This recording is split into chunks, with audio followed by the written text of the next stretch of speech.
எல்லோருக்கும் வணக்கம்.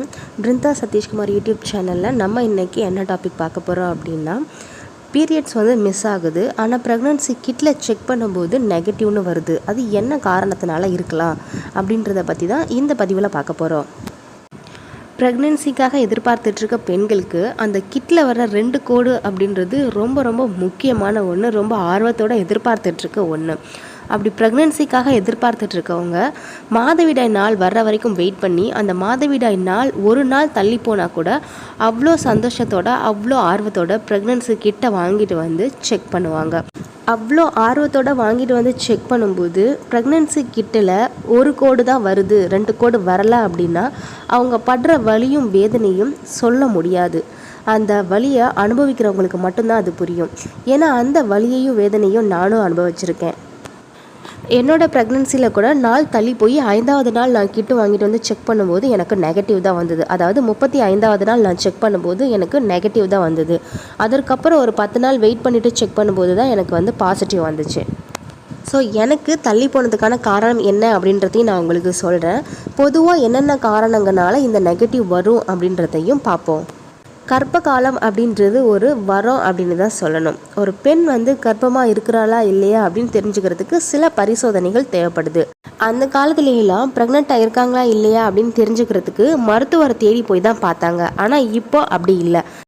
Pregnancy kit அப்படின்றதுல நம்மளோட யூரின் மூலமாக நம்ம ப்ரெக்னெண்ட்டாக இருக்கோமா இல்லையா அப்படின்னு வீட்டில் இருந்தே நம்மளால் கண்டுபிடிக்க முடியும். அப்படி யூரின் மூலமாக கண்டுபிடிக்கும் போது நம்மளுடைய யூரினில் HCG அப்படின்ற ஹார்மோன் அந்த அளவை வச்சு தான் நம்ம கர்ப்பமாக இருக்கோமா இல்லையா அப்படின்றத கண்டுபிடிக்க முடியும். நம்மளோட கர்ப்பம் தங்கினது பார்த்திங்கன்னா நம்மளோட சைக்கிளில் ஃபஸ்ட்டே கரு தங்கியிருந்துச்சு அப்படின்னா HCG லெவல் அதிகமாக இருக்கும்.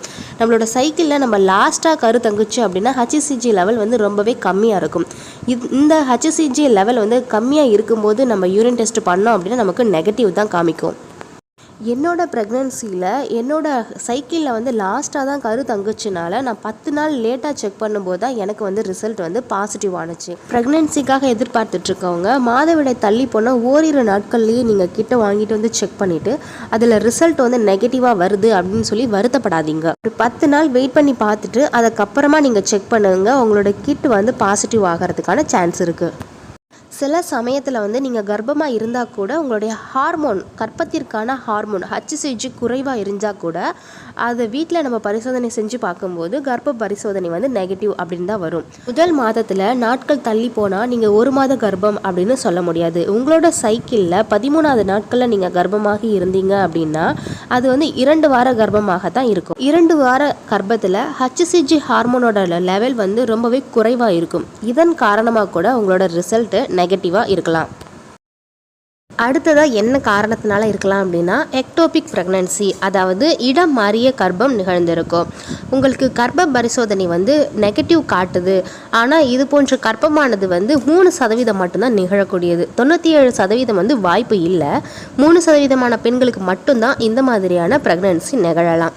இதுக்கான சிம்டம்ஸ் எப்படி இருக்கும் அப்படின்னா, ஒரு புறமாக அடிவயிறு வலிக்கலாம். அப்படி இல்லைனா அடிவயிறு ரொம்பவே பெயினாக இருக்கலாம். நார்மலாக உங்களுக்கு பீரியட்ஸ் அப்போ அந்தளவுக்கு பெயின் இல்லாமல் புதுசாக அடிவயிற்றில் அதிகமான வலி இருந்துச்சு அப்படின்னாலும், அதிகமான சோர்வு இருந்துச்சு அப்படின்னாலும், ரத்தம் துளி துளியாக வெளியேறுனுச்சு அப்படின்னாலும், தலை சுற்றல், வாந்தி, இந்த மாதிரியான நிகழ்வுகள், அதாவது கர்ப்பத்துக்கும் இந்த அறிகுறிகள் இருக்கும். எக்டோபிக் ப்ரெக்னன்சிக்கும் இந்த மாதிரியான சிம்டம்ஸ் இருந்துச்சு அப்படின்னாலும் அதுதான் எக்டோபிக் ப்ரெக்னன்சி. ஆனால் கிட்டில் பார்க்கும்போது நெகட்டிவ் தான் காமிக்கணும். நம்மளோட ப்ரெக்னன்சியில் ஃபஸ்ட்டு ஸ்கேன் பண்ண சொல்கிறது இதுக்காக தான். கரு முட்டை கர்ப்ப பையில் தங்கி வளருதா இல்லை ஃபெலோப்பியன் டியூப்பில் வளருதா அப்படின்னு பார்க்குறதுக்காக தான் ஃபஸ்ட்டு ஸ்கேன் பண்ண சொல்லுவாங்க. கருமுட்டை உருவாகி 3 நாட்களுக்கு உள்ளாக ஃபெலோப்பியன் டியூப் வழியாக கொஞ்சம் கொஞ்சமாக நகர்ந்து கர்ப்பப்பைக்கு நகர்ந்து கர்ப்பப்பையோட சுவரில் ஒட்டி வளர ஆரம்பிக்கும். ஆனால் இந்த ஃபெலோப்பியன் டியூப்பில் கருமுட்டை வளர்றதுனால ஓரளவுக்கு மட்டும்தான் அந்த டியூப்பால் தாங்க முடியும். கரு வளர வளர அந்த டியூப் வெடிக்கிறதுக்கான பாசிபிலிட்டிஸ் இருக்குது. இது யாருக்கெல்லாம் நிகழலாம் அப்படின்னா, ஃபெலோப்பியன் டியூப்பில் ஏதாவது ஆப்ரேஷன் பண்ணியிருந்தாங்க அப்படின்னா அந்த மாதிரி நடக்கலாம். இல்லை ஜெனட்டிக்காக ஒரு சிலருக்கு இந்த மாதிரியான ப்ராப்ளம் இருக்கிறதுக்கான வாய்ப்பு இருக்குது. எல்லாருக்கும் இப்படி இருக்குன்னு சொல்ல முடியாது. 97% பெண்களுக்கு இது இருக்கிறதுக்கான வாய்ப்பு இல்லை. ஆனால் 3% பெண்களுக்கு இந்த எக்டோபிக் ப்ரெக்னன்சி இருப்பதற்கான வாய்ப்புகள் அதிகம். நீங்கள் 60 நாள் வெயிட் பண்ணி பார்த்துட்டீங்க, உங்களுக்கு மாதவிடாயும் வரல, ஆனால் கிட்லையும் நெகட்டிவ் காமிக்குது அப்படின்னா நீங்கள் உடனடியாக மருத்துவரை அணுகி இதுக்கான காரணத்தை தெரிஞ்சுக்கணும். அடுத்ததாக என்னன்னு பார்த்தோன்னா, நீங்கள் அதிகப்படியான காஃபி குடிக்கிறவங்களா இருந்தீங்க அப்படின்னா அந்த காஃபியில் உள்ள கேஃபீன் வந்து உங்களோட மாதவிடாயை தள்ளி போடும். அது மட்டும் இல்லாமல் கரு முட்டையை வளர விடாது. நீங்கள் ப்ரெக்னன்சிக்கு ட்ரை பண்ணுறீங்க அப்படின்னா முதல்ல நீங்கள் அவாய்ட் பண்ணக்கூடிய பொருட்களில் காஃபியும் ஒன்று.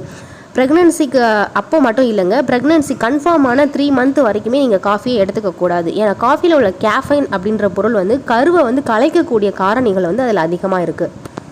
உங்களுடைய லைஃப் ஸ்டைலில் ஏதாவது நீங்கள் சேஞ்ச் பண்ணியிருந்தீங்க அப்படின்னாலும், அதாவது புதுசாக வந்து ஒரு எக்ஸசைஸ் ஸ்டார்ட் பண்ணுறீங்க, இல்லை சில பேர் வந்து நைட் ஷிஃப்ட் போவாங்க, புதுசாக வந்து நைட் ஷிஃப்ட் போகிறாங்க, அதிகமாக கண் முழிக்கிறாங்க அப்படின்னு உங்களோட லைஃப் ஸ்டைலில் நீங்கள் ஏதாவது புதுசாக சேஞ்ச் பண்ணியிருந்தீங்க அப்படின்னாலும் அதுவும் வந்து உங்களோட மாதவிடாயை தள்ளி போடுறதுக்கான காரணமாக இருக்கும். இது நீங்கள் அடுத்ததாக நீங்கள் தாய்ப்பால் கொடுக்குறவங்களா இருந்தீங்க அப்படின்னா உங்களுடைய மாதவிடாய் தள்ளி போகலாம். இது யாருக்கெல்லாம் பொருந்தும் அப்படின்னா, செகண்ட் ப்ரெக்னன்சிக்காக ட்ரை பண்ணிட்டு இருக்கவங்க ஃபஸ்ட்டு குழந்தைக்கு தாய்ப்பால் கொடுத்துட்டே இருப்பாங்க, ஆனால் செகண்ட் ப்ரெக்னன்சிக்கு ட்ரை பண்ணுவாங்க.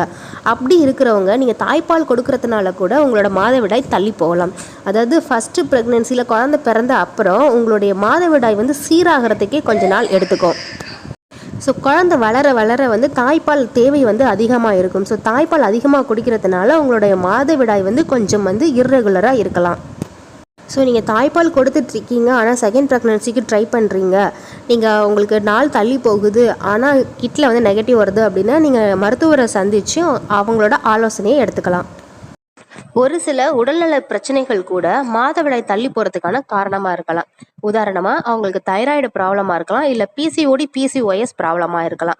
இந்த ப்ராப்ளத்தினால கூட மாதவிடாய் தள்ளி போகலாம். நீங்கள் கிட்டில் செக் பண்ணும்போது நெகட்டிவ் காமிக்கும், ஆனால் மாதவிடாய் வந்திருக்காது. இந்த மாதிரி வந்து ஒரு 60 நாட்கள் வெயிட் பண்ணி பார்த்தும் உங்களுக்கு மாதவிடாய் வரலை, ஆனால் கிட்டில் நெகட்டிவ் காமிக்குது அப்படின்னா நீங்கள் டாக்டரை போய் பார்த்து அதற்கான ஆலோசனைகளை எடுத்துக்கோங்க. ஏன்னா என்னோட ரிலேஷன்லேயே ஒருத்தங்க 3 மந்த் வரைக்கும் வந்து வெயிட் பண்ணி பார்த்துட்டு ஆனால் பீரியட்ஸ் வரல, கிட்லேயும் நெகட்டிவ் காமிக்குது, செக் பண்ணி பார்த்தாங்கன்னா அவங்களுக்கு பிசிஓடி ப்ராப்ளமாக இருந்துச்சு. ஸோ இந்த மாதிரியான ப்ராப்ளங்கள் இருந்துச்சு அப்படின்னா நீங்கள் டாக்டரை கன்சல்ட் பண்ணி அதற்கான ட்ரீட்மெண்ட்டை எடுத்துக்கோங்க. அடுத்ததா ஒரு சிலருக்கு வந்து மெனோபாஸ், அதாவது 50 வயதுல பெண்களுக்கு வரக்கூடிய ஒரு சுச்சுவேஷன். 50 வயதுக்கு மேல அவங்களுக்கு வந்து பீரியட்ஸ் வராது, ஆனா இன்றைய காலகட்டத்துல வந்து 40 வயதுக்கே வந்து மெனோபாஸ் வந்துருது. ஒரு வேளை வந்து நீங்க 40ல இருந்தீங்க அப்படின்னா அந்த காரணம் கூட உங்களுக்கு மாதவிடாய் வராம இருக்கிறதுக்கான ரீசனா இருக்கலாம். அடுத்ததா நீங்க ஏதாவது மாத்திரை புதுசா எடுத்துக்கிறீங்க அப்படின்னாலோ, இல்ல கருத்தடைக்காக இது வரைக்கும் நீங்க ஏதாவது மாத்திரை யூஸ் பண்ணிட்டு இருந்தீங்க, இப்பதான் கர்ப்பத்துக்காக ட்ரை பண்றீங்க அப்படின்னாலும் இந்த மாதிரியான சுச்சுவேஷன்ல உங்களோட மாதவிடாய் வந்து தள்ளி போறதுக்கான வாய்ப்புகள் இருக்கு. அந்த மாதிரி நீங்க ஏதாவது டேப்லெட்ஸ் வந்து புதுசா ஏதாவது எடுத்துக்கிறீங்களா, இல்ல ஆல்ரெடி யூஸ் பண்ணிட்டு இருந்த டேப்லெட்டை விட்டீங்களா அப்படின்றத நீங்க செக் பண்ணி பார்த்துக்கோங்க. இந்த பதிவில் நம்ம ப்ரெக்னன்சி கிட்ல நெகட்டிவ் வருது ஆனால் மாதவிடாய் வரல அப்படின்றதுக்கான காரணங்கள் என்னென்ன இருக்கும் அப்படின்றத பற்றி பார்த்தோம். இதே மாதிரி வேற ஒரு நல்ல பதிவில் சந்திக்கலாம். நன்றி.